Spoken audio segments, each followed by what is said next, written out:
The massive screens in the Galactic Council chamber flickered with images of a blue-green planet. Admiral Reed stood before the council, his hands clasped behind his back, as he delivered his report. The chamber was silent except for his steady voice and the occasional whisper among the council members. "The species calls themselves humans," Reed said, pointing to the projected images. "At first glance, they appear primitive. Their space travel capabilities are limited to their own solar system. However, there's something different about them." The head counselor leaned forward. "Different how, Admiral?" Reed touched his datapad, and the screens changed to show various human activities. They're survivors, adapters. In just 300 years, they went from horse-drawn carriages to spacecraft. In less than a century, they advanced from basic flight to landing on their moon. General Marcus, the Council's military advisor, stepped forward. His old battle scars caught the light as he moved. "There's more," he said, his voice grave. "During our observation period, we witnessed them handling multiple global crises simultaneously. Natural disasters, diseases, conflicts. They don't just survive these events, they grow stronger from them." The screens now showed human military exercises. Soldiers crawling through mud, ships cutting through rough seas, aircraft performing complex maneuvers. "Their military training is intense," Marcus continued. "They deliberately put themselves through harsh conditions. They call it preparing for the worst." A council member scoffed. "They're still using projectile weapons and combustion engines. How threatening could they be?" Reed and Marcus exchanged looks. "That's what makes them dangerous," Reed explained. "They're innovative with limited resources. During our survey, they detected one of our cloaked scout ships." The chamber erupted in murmurs. Cloaking technology was supposed to be foolproof against lesser civilizations. "Not only did they detect it," Marcus added, "they tracked it. Using technology that we consider outdated, they adapted their primitive radar systems somehow. We still don't know exactly how they did it." The head counselor raised his hand for silence. "What happened to the scout ship?" "That's the interesting part," Reed said. "They didn't shoot it down. They sent a simple radio message in multiple formats and frequencies. It read, 'We see you. If you're peaceful, let's talk. If not, be warned. We're not as primitive as we look.'" The screen showed a recording of Earth's orbital defenses, satellites, space stations, and what appeared to be weapon platforms disguised as debris. "They're cautious," Marcus noted. "Every piece of their space technology serves multiple purposes. Those communication satellites. They're also weapon platforms. They're space stations, hardened against attacks. They're preparing for something." "For us?" a council member asked. "For anyone," Reed replied. "Their entertainment media, what they call science fiction, is full of scenarios about alien contact. Many of these stories involve invasion and war. They've been mentally preparing for extraterrestrial contact for generations." General Marcus stepped closer to the council seats. "I've studied thousands of species during my military career. Humans are different. Most species develop their military capability after achieving spaceflight. Humans? They developed spaceflight because of their military capability. The same rockets they use for space exploration were first designed as weapons." The head counselor stroked his chin thoughtfully. "Your recommendation?" "Careful diplomatic approach," Reed said firmly. "No shows of force, no military demonstrations. They're used to being underestimated, and they've turned it into an advantage. Some council members want to classify them as a primitive species and proceed with standard colonization protocols," Marcus added. "That would be a severe mistake. These humans, they don't think like a primitive species. They think like survivors, like warriors who haven't had a war. And trust me," he paused, looking at each council member, "you don't want to give them one." As the council chamber fell into debate, the screens continued showing images of Earth, a seemingly peaceful planet, wrapped in white clouds and blue oceans. But now, looking closer, Everyone could see what Reed and Marcus had noticed, a planet that was deceptively peaceful, home to a species that had never stopped preparing for the worst. The brutal truth was just beginning to dawn on them. Humanity wasn't just another civilization to catalog and classify. They were something else entirely, a species shaped by countless conflicts, ready for the next one, even before it began. 3 days after the initial report, the Galactic Council chamber was in chaos. Lord Commander Wilson of the Dominion faction stood at the center, his voice booming across the room. "These humans are a threat waiting to happen," he declared, pointing at the holographic display of Earth's military bases. "Look at how they live. Their entire planet is divided into different territories. They call them countries, and each one has its own army." The moderate council members shifted uncomfortably in their seats. Ambassador Turner, representing the peaceful diplomatic corps, stepped forward. "That's not unusual for a developing species. Many civilizations go through this phase." "But not like this," Wilson countered. He gestured, and the display changed to show human history. They've had 3 global conflicts in just 1 century. They developed atomic weapons and actually used them. Even now, in their so-called peaceful times, they spend enormous resources on military development. The head counselor raised his hand. "We've received a transmission from the human diplomatic team. They're requesting a meeting." Wilson laughed coldly. "While they prepare their weapons, our deep space scans show they're already adapting their defensive systems. They're learning from just watching our ships." New images appeared on the screen. Human spacecraft being modified, weapons being tested, soldiers training. The council watched as a human military base conducted exercises, simulating battles with advanced technology they didn't even have yet. "They're preparing for war," Wilson said. "Not because they know we'll attack, but because that's what they always do. They prepare for every possibility." Ambassador Turner tried again. "Which is exactly why we should talk to them. They're cautious but rational. Our initial contact was a warning." Wilson interrupted. He played back the human's first message. "We see you. If you're peaceful, let's talk. If not, be warned." "Does this sound like a primitive species to you? They detected our best stealth technology and immediately thought about war." The council chamber grew quiet as Admiral Reed from the previous session entered. He looked troubled.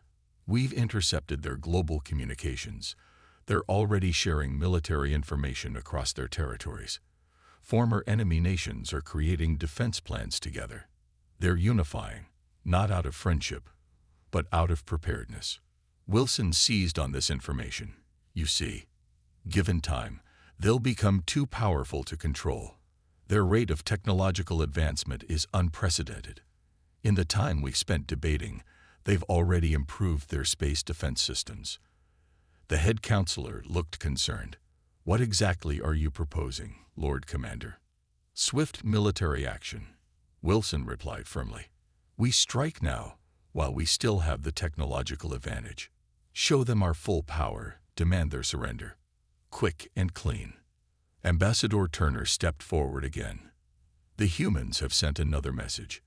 They're offering to share their resources, proposing trade agreements. They want peaceful cooperation." "Of course they do," Wilson sneered. "They're buying time. Every day we wait, they grow stronger. They're studying us, learning our weaknesses. That's what they do. They adapt, they prepare, they survive." The council members began to whisper among themselves. The evidence was concerning. Humans were indeed different from other species they'd encountered.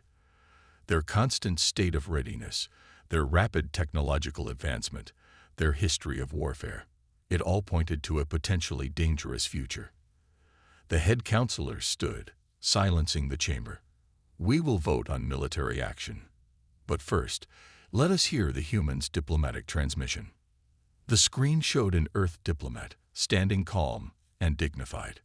"We come in peace," the message began, "but we are prepared for all possibilities. We prefer friendship, but we will not submit to threats. The choice is yours." Wilson smiled grimly. Even their peace offerings come with warnings. They're practically asking for war. As the council prepared to vote, no one noticed Admiral Reed's worried expression. He had studied humans longer than anyone else, and he knew one crucial thing.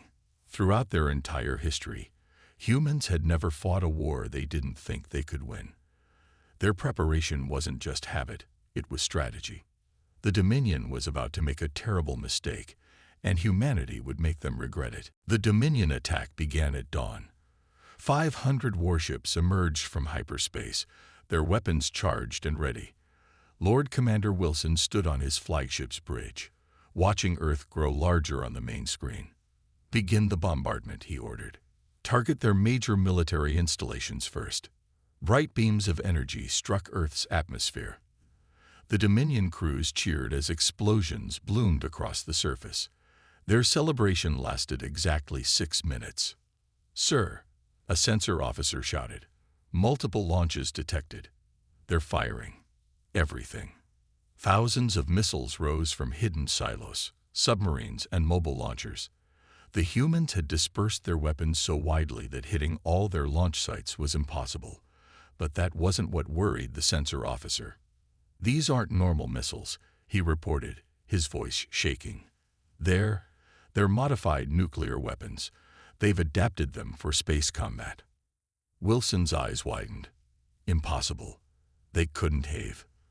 The first modified nuclear weapon detonated near a Dominion cruiser. The blast wasn't meant to destroy through heat or shock. Instead, it released an electromagnetic pulse that had been specifically tuned to Dominion shield frequencies. "Shields are failing across the fleet," someone shouted. "How did they know our frequencies?" Admiral Reed's voice came through on the emergency channel. "They didn't. They're firing different versions, testing which works best. They're learning during the battle." 3 Dominion ships fell to conventional weapons fire while their shields were down. The humans had timed their attacks perfectly, coordinating between multiple defense forces that supposedly couldn't work together. "Launch fighters," Wilson commanded. "They can't have countermeasures for everything." The Dominion fighters swooped toward Earth, only to meet another surprise. The humans had turned their upper atmosphere into a death trap. Automated defense platforms, disguised as debris and satellites, came to life. Hidden laser arrays on their moon base activated. "Sir," the tactical officer reported, "the humans are using our own scanning beams against us. They're reflecting them back to pinpoint our weak spots." Wilson grabbed the command rail as his ship shook from another hit. How are they adapting so fast?" On a secure channel, Admiral Reed provided the answer. "They've been preparing for this exact scenario for over a century. All those science fiction stories about alien invasions, they weren't just entertainment. They were thought experiments, strategy sessions played out in public." The battle continued for hours. Every time the Dominion adapted their tactics, the humans countered with something new. They turned orbital debris into weapons, used their planet's magnetic field to disrupt Dominion targeting systems, and demonstrated an endless supply of backup plans. "Sir," the sensor officer called out, "you need to see this. The humans, they're not just fighting back. They're recording everything. Every hit, every miss, every tactic we use. They're learning." Wilson watched in growing horror as human ships began moving in formation that mimicked Dominion tactics they had only seen hours ago. They were adapting Dominion strategies in the middle of combat, improving them, and using them against their creators. "Full retreat," Wilson finally ordered.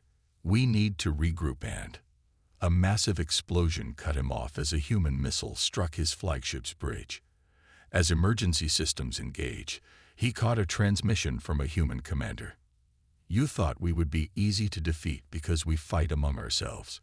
But that's exactly why you can't beat us. We've been fighting since we learned to throw rocks. Every war taught us something new. And now, thanks to your attack, we're learning about space warfare faster than any species in history." As the Dominion fleet retreated, they left behind a changed Earth. The humans hadn't just survived their first interstellar war, they had turned it into a learning experience. And they were learning very, very quickly. In the Dominion's after-action report, one line stood out. Warning, do not underestimate human adaptability in combat. They don't just fight wars. They study them, learn from them, and come back stronger. This may have been our first battle with humanity, but they've been preparing for it their entire existence. In the secure command bunker of the Dominion's military headquarters, General Mills stared at the holographic displays showing human battle tactics throughout history. 3 weeks had passed since their failed first strike, and the Dominion's best military minds were still trying to understand what went wrong. "I don't understand," he muttered, watching a recreation of an ancient human battle. "They're fighting with wooden ships and simple weapons. But the strategy, it's brilliant." Commander Baker, the head of military intelligence, nodded. "That's from something they call the Battle of Trafalgar, over 200 years ago. Look at how they broke the enemy line, used the wind to their advantage. They've been thinking in 3 dimensions since before they had aircraft." The displays shifted to show more recent conflicts. Tanks rolling across deserts, submarines hunting in deep oceans, aircraft conducting precision strikes. Each image showed humans adapting, improving, learning from every battle. "Sir," a young analyst called out, "you need to see this. We've decoded more of their military archives. They have something called guerrilla warfare. It's not like anything in our tactical databases." Mills watched the new footage with growing concern. Small groups of fighters taking on larger forces, hiding among civilian populations, using the environment as a weapon. "This goes against everything we know about warfare. Where's the honor? The direct confrontation?" "That's just it, sir," Baker replied. "Humans don't care about traditional military honor. They care about winning. Look at this. They call it asymmetric warfare. They've developed entire strategies around being the weaker force." The room fell silent as they watched recordings from their recent space battle. Human forces had used similar tactics, striking from hidden positions, using improvised weapons, turning retreat into ambush opportunities. "Their whole history is warfare," Mills said quietly. "Every major advancement in their civilization came from conflict. Their space rockets, originally missiles. Their nuclear power came from weapons research. Their global communication network, military technology." A senior tactician stepped forward. "Sir, we've analyzed their response times during the battle. They shouldn't have been able to adapt so quickly to our tactics. Unless they had already thought of them," Baker finished. "Look at this." He pulled up files of human entertainment media. Movies, books, games. They've been imagining space warfare for generations. Every possible scenario, every potential tactic. They turned warfare into entertainment, and entertainment back into warfare. Mills rubbed his temples. What about their military training? New images appeared. Human soldiers running through obstacles, fighting in different environments, practicing with various weapons. "They train for everything," the tactician explained. "Desert, jungle, Arctic, urban environments. They have special forces who can fight anywhere. And now they're adapting these skills for space. And their soldiers," Baker added, bringing up medical data. "They can keep fighting with injuries that would stop our troops. They have something called adrenaline. Their bodies literally become stronger in combat. They can go days without sleep, survive extreme conditions." The displays suddenly flickered as an alarm sounded. "Sir, we're detecting human ships approaching our outer colonies." Mills watched the tactical display in disbelief. The humans had taken captured Dominion technology, combined it with their own designs, and created hybrid weapons more effective than either original.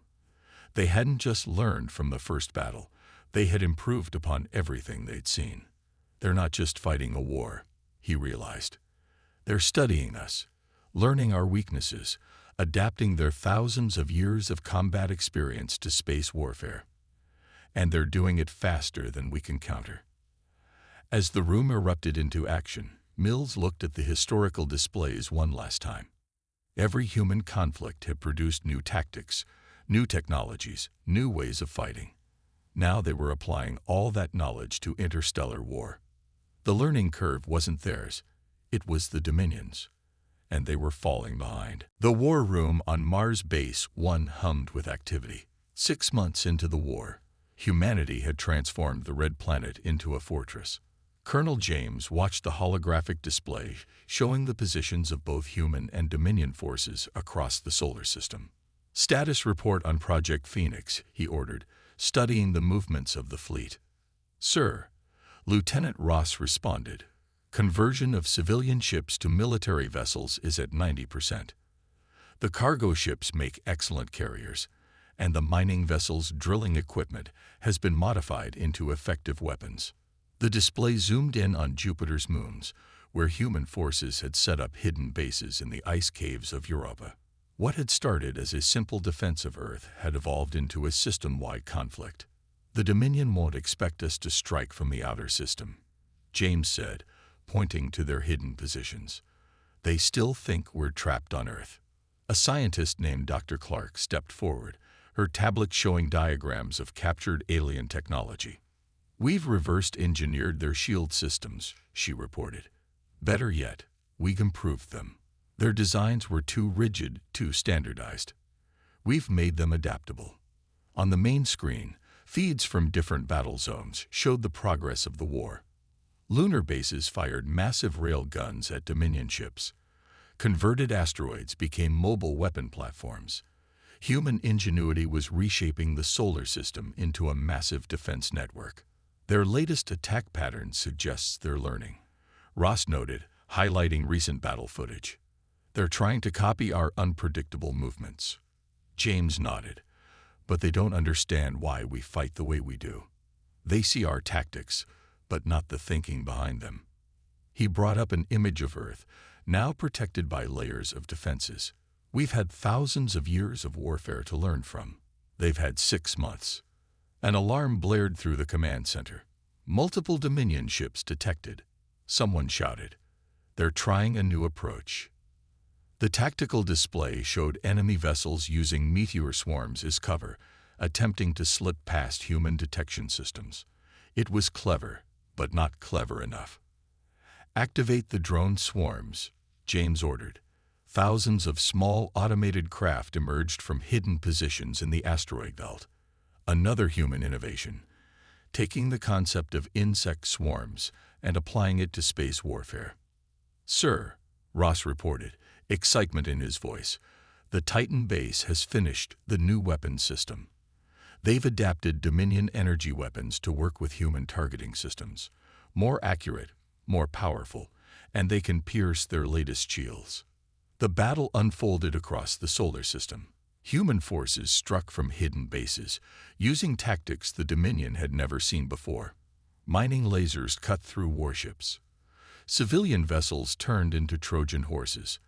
Every human innovation was turned into a potential weapon. "Message from Earth Command," Ross announced.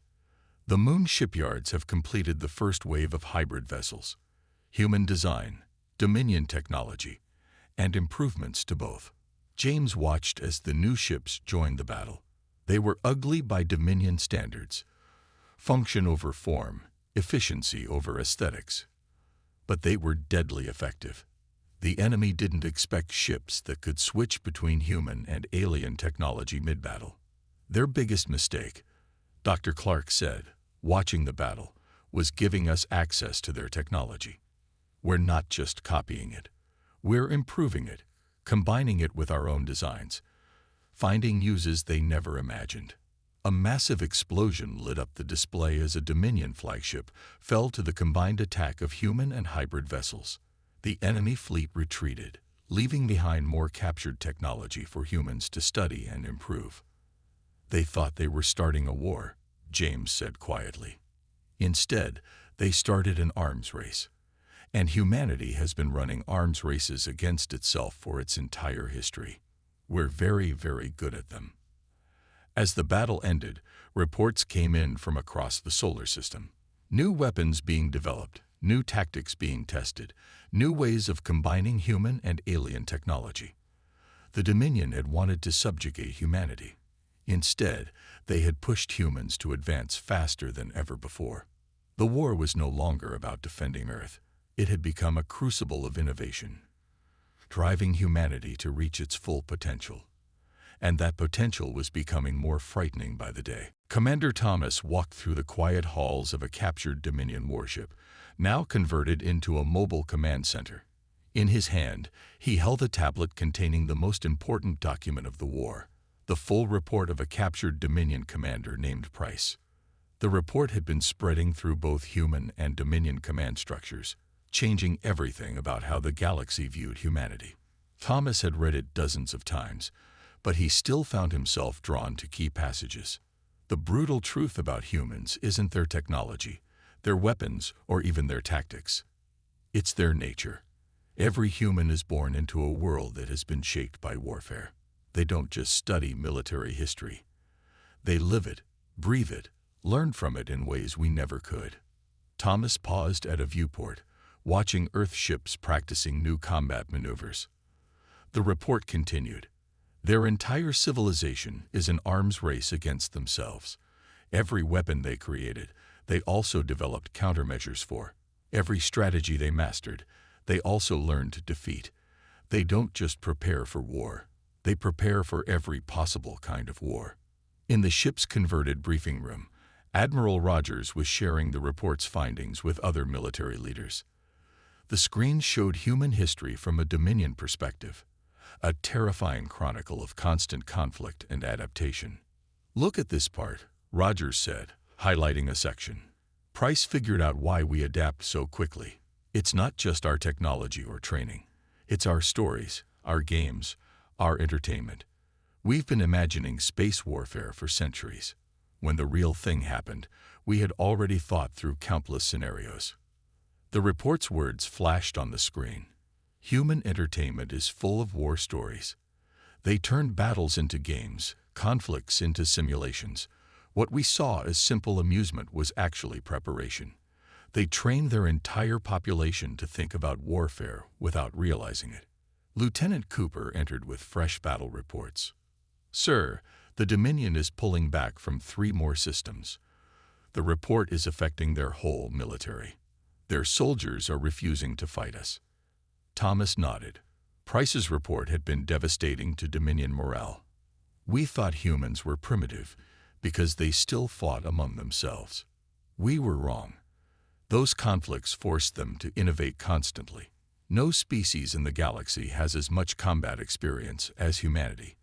They don't follow a standard doctrine of warfare because they've tried them all, found the flaws in each, and learned to transcend them." Rogers brought up tactical displays showing recent battles. Human forces were using strategies that combined centuries of Earth warfare with new space combat techniques. Ground warfare experience adapted for zero gravity. Submarine tactics applied to asteroid fields. Guerrilla warfare scaled up to solar system size. Price understood what we really are, Thomas said quietly. "We're not just another civilization that developed warfare. We're the end result of thousands of years of combat evolution. Every human conflict added to our knowledge, improved our capabilities, taught us new ways to fight and survive." The report's final warning glowed on the main screen. "Do not continue this war. Humanity doesn't just fight. They adapt. They learn. They grow stronger with each battle. We didn't start a war with a primitive species. We challenged the most experienced warriors in the galaxy. And they weren't ready for peace simply because they hadn't found a worthy opponent yet." As if to emphasize the point, alarms began sounding throughout the ship. "Sir," Cooper called out, "our deep space sensors are picking up something new. The humans. They've built something big." Thomas looked at the readings and smiled. Humanity had taken Dominion technology, combined it with Earth designs, and created something entirely new, something that would change the galaxy forever. "Price was right," he said. "The brutal truth isn't that humans are good at warfare. It's that warfare made us who we are, and now the galaxy has given us a whole new frontier to adapt to." The brutal truth was simple. The Dominion hadn't just started a war. They had awakened humanity's true potential. And there was no going back. The Great Hall of the Galactic Council had changed. Where once the Dominion representatives had sat proudly in their elevated seats, now they sat level with everyone else. Admiral Davis of Earth stood at the center, his uniform bearing both human and captured Dominion medals. "The terms of peace are simple," he said, his voice carrying across the silent chamber. "Humanity claims its solar system and 20 light years of surrounding space. We will defend our territory, but we have no interest in conquest." Lord Commander Wilson, who had ordered the first strike against Earth 1 year ago, couldn't hide his disbelief. "You've defeated our best fleets. You've captured our most advanced technology. You could demand far more." Davis smiled. "That's the difference between us. You see war as a path to power. We see it as a way to survive. Now that we've proven we can survive you, we'd rather focus on building than fighting." The main display showed the changes in human technology over the past year. Earth ships now combined the best of human innovation with advanced alien science. The Moon had been transformed into a shipyard. Mars hosted research facilities where human scientists improved upon Dominion designs. But make no mistake, Davis continued, "This peace comes with conditions. Any further aggression against Earth or human colonies will be met with the full force of our military capability. And as you've learned, we're very good at war." The council members shifted uncomfortably. Everyone had read Commander Price's report about human nature. Everyone had seen the footage of Earth vessels defeating ships that should have been far superior. "There's something else," Davis added. "We want to establish a new military doctrine for the galaxy. One based on defense, not conquest. We've seen how the Dominion treats primitive species. That ends now." Ambassador Turner, who had argued for peace from the beginning, stepped forward. "You're proposing to become peacekeepers. We're proposing to become what we've always been, survivors who help others survive. Every weapon we've developed, every tactic we've mastered, they can all be used to defend as well as attack." The display changed to show human ships protecting weaker civilizations from Dominion aggression.